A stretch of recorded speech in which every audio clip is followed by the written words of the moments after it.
Good morning, y'all. We're going to talk about some of the small signs that someone has NPD, narcissist, has a disorder of sorts. Look, let's not get caught up on labels. What you need to understand is a snake is a snake is a snake. And I'm going to go over a remark from a warrior on one of the videos, Donna. And I thank you, Donna. I thank all of you in the tribe, uplifting each other, encouraging each other, providing each other the shortcuts, things maybe we didn't think about. That's how iron sharpens iron. And you'll know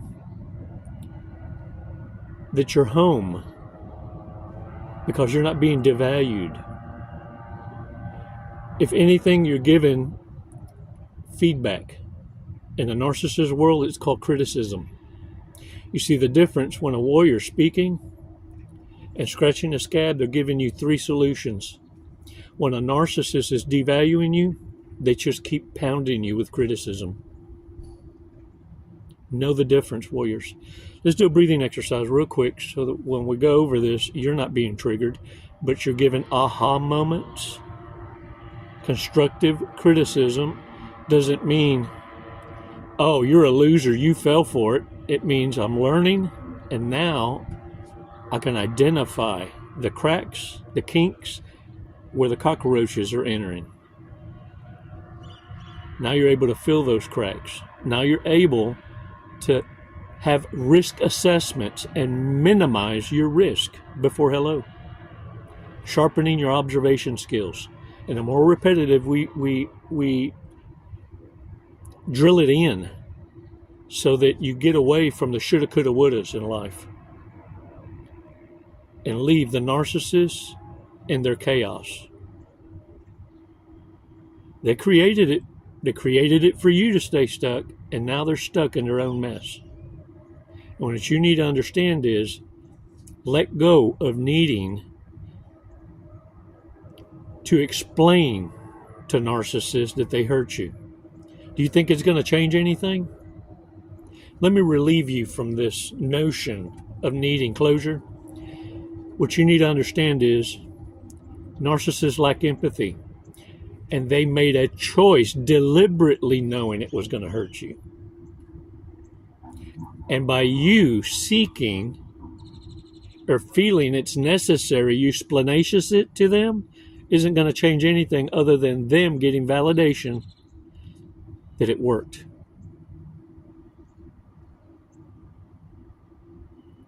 Does that make sense?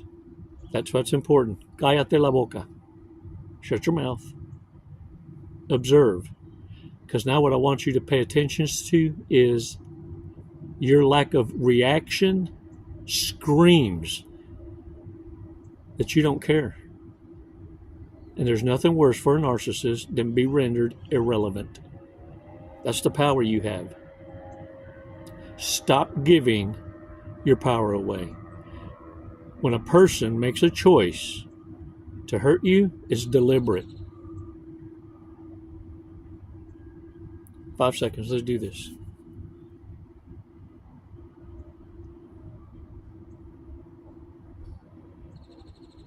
Release slowly.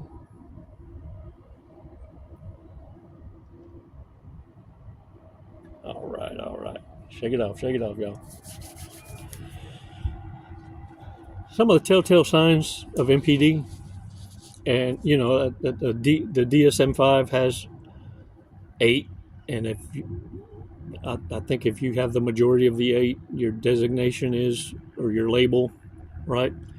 Well, I'm going to share over 24 of them, because these are microaggressions, these are subtleties, and a lot of people in mainstream media miss it because they didn't live in it. They didn't grow up in the environment. And when you grow up in the environment, you completely see things differently. It's a lived experience. No one can argue that. No one can ever take it away from you. But only few of you know it. See, some of us out here in the world were exposed to narcissism through relationships because you lived and grew up in a sound home, balanced. And that's why you were a target. Others that grew up in the insane asylum kind of have an upper hand in understanding the playbook inside and out. And you're able to actually see what others call karma. You're able to see the narcissists as they age and the different levels of devil. And you understand, like when people talk about an ego death, mortification, you have content creators out here that say, oh, they never recover. Oh, they recover. There's always a simp out there somewhere, whether it be a man or a woman, that feels obligated or guilty into feeling like they can fix that kind of broke, not knowing about the disorder. So you've actually seen firsthand by your siblings, your family members, people you grew up with, that they'll go through a dark night of the soul, but they don't learn from it, and they recover. Some takes longer than others, but you know this much. The more they age, the longer it takes. They don't recover as quickly.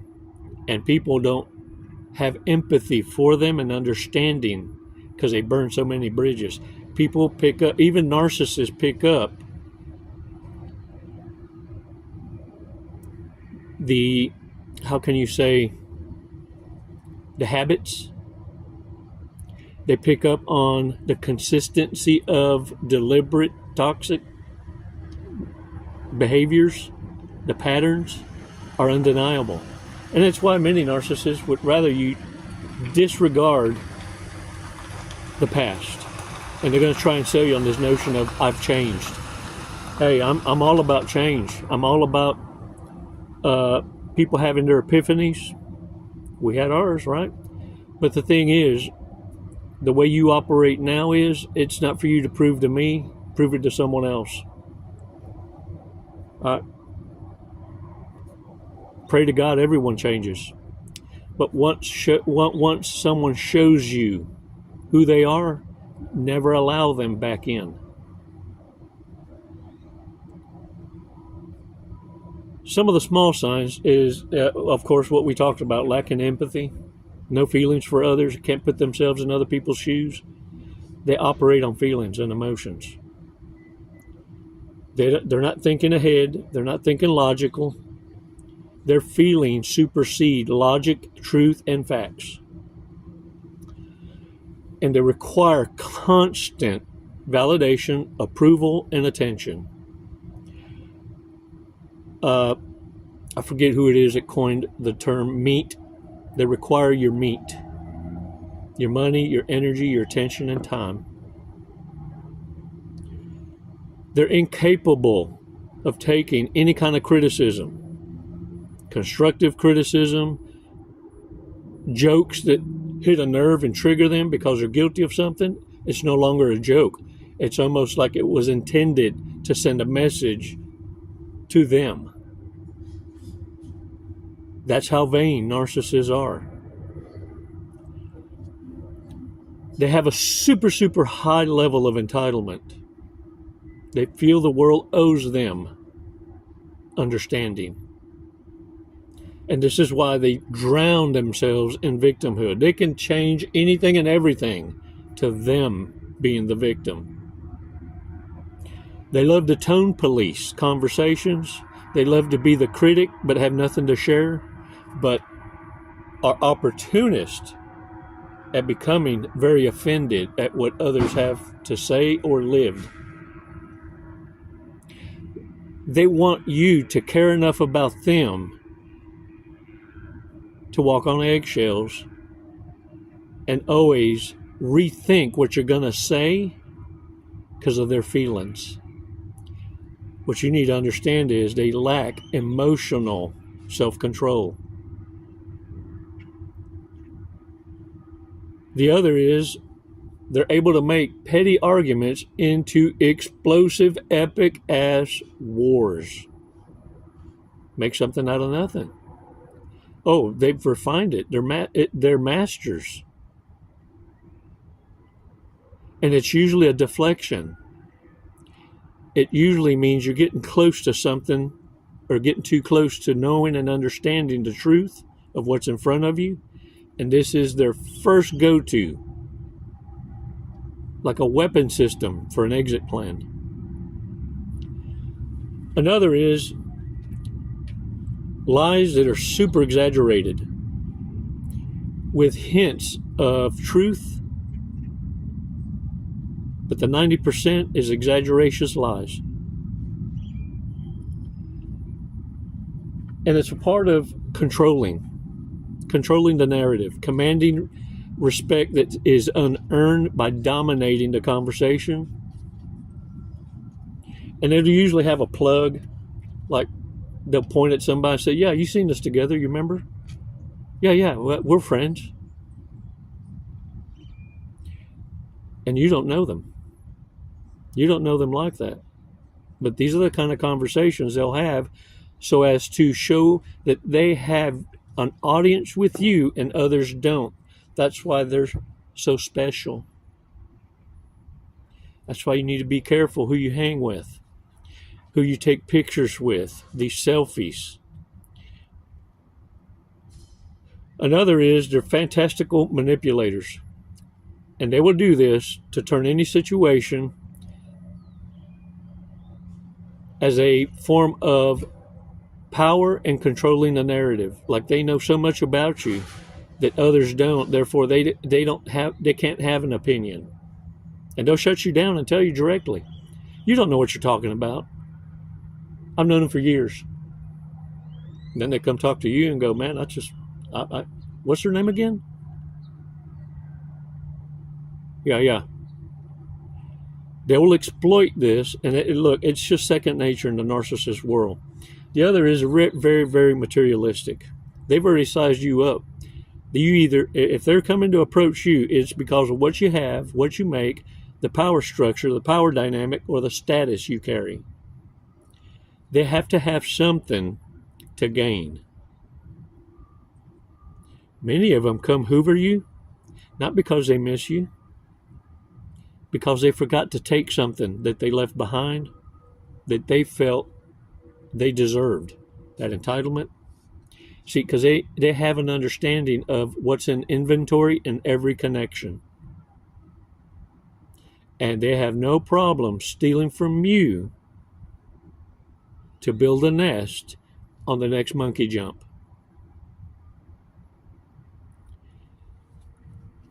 Secretly, though, deep down inside that low self-esteem, it torments the narcissist. And it's why they constantly have to have, if you noticed, constant distractions, constant needs to be needed or to solve people's problems that don't need solving. They have no problems interjecting themselves into your business and try to act like you need them to solve your problems. You see, when things like this happen, you need to let it be known. I'm not here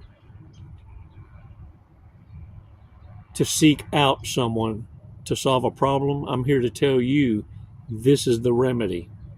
Take it or leave it. I'm no one's project.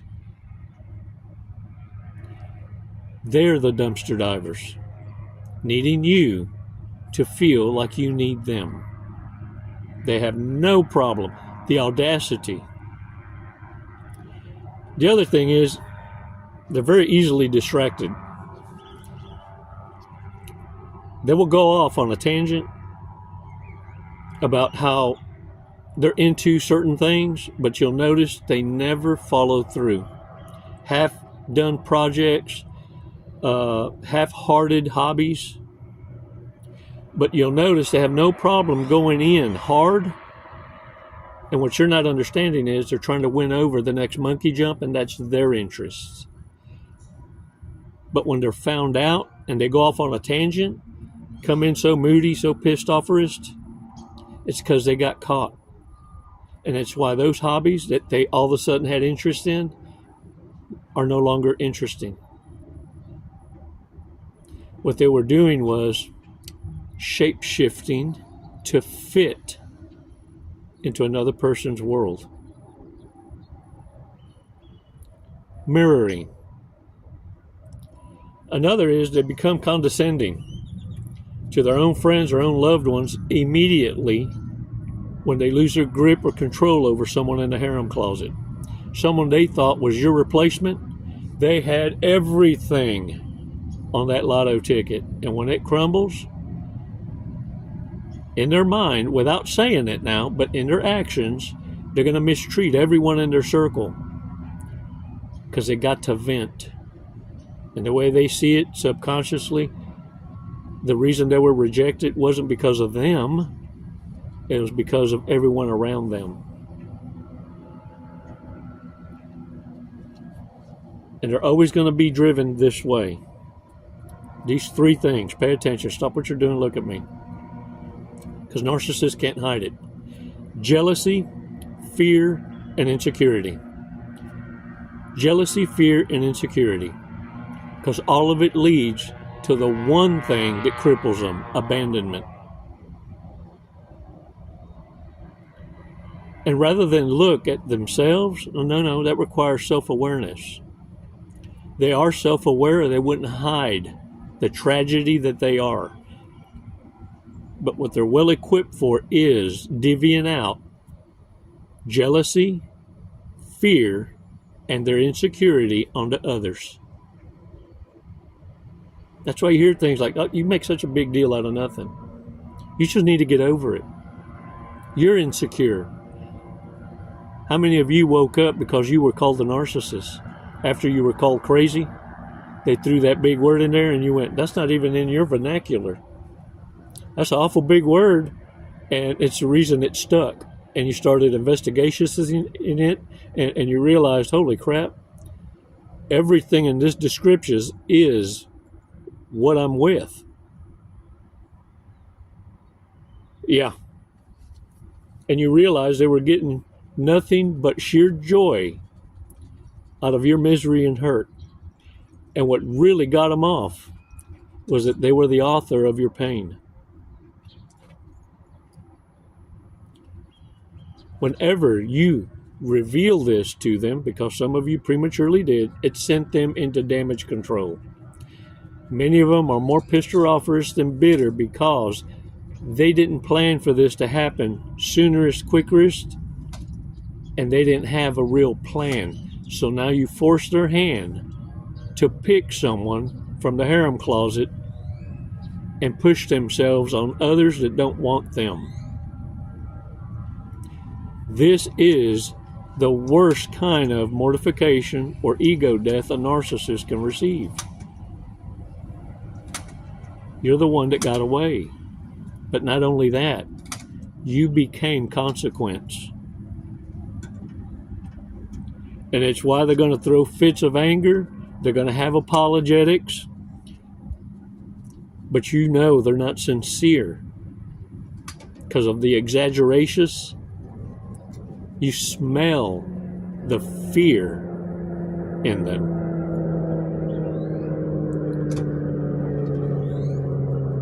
Typically, every narcissist, sociopath, psychopath has an addiction. And what you did by crushing their ego, it's kind of like putting the heel of your foot on the snake's head and mashing it. You caused them to go to their default cope. Because when others aren't prepared in the monkey harem closet, the monkey jump isn't prepared to land, they're caught just swinging. Uh-oh. Their cope go-to is going to be an altar they created from previous connections, a shoebox with trinkets, droplets of reminders of where they did succeed and destroy others' lives. Droplets to cope don't work, and their self-destructive nature kicks in. They accumulate bodies, pump and dumps, adding more trash to their resume, catching STDs, catching the kind that you can't just get a shot from and walk away from. It's a slow death. Now they're more bitter and enraged. The other is going to be drugs, and they go into spending sprees, accumulating debt, and now their thieving nature kicks in because they're now in survival mode and have to succumb to stealing and selling strange for change, whether it be a man or a woman. They'll go gay for pay. These homosexuals are at the pinnacle of self-destruct, waiting for someone to come save them from themselves. Stop getting in the way of consequence. Divine authority knows his creation better than anyone. And when a divine bitch slap lands, it doesn't miss an address. Some of you get caught in the crossfire, and it never works out because it is divine consequence. Who are you to get in the way of Holy Father's punishment? It's why narcissists never learn. Some of y'all's happy empathic asses have been bailing them out for too long. Stop enabling the disorder. Donna shares with us a beautiful, beautiful comment. It was from one of the videos the other day. It says, imagine getting bitten by a snake, and instead of helping yourself recover from the poison, you chase the snake and try to find out why. You try to prove to the snake that you didn't deserve to get bitten. We often dwell on the source of our pain, seeking validation or answers from those who hurt us, rather than focusing on healing ourselves. In doing so, the poison continues to spread, causing more harm. True healing begins when we stop seeking explanations from the outside and turn our attention inward. To recover and grow, holding on to anger is like drinking poison and expecting the other person to die. The longer you hold on to it, the more you end up hurting yourself. Many blessings, Jesse and the Warriors. Many blessings to you, Donna, for sharing from the victory, for adding a different insight. Same message, garnished differently. Bite-sized pieces of agape love. This is why I'm so damn proud of every single one of you. Welcome home. It's never goodbye. It's always until next time, Warriors. Namaste.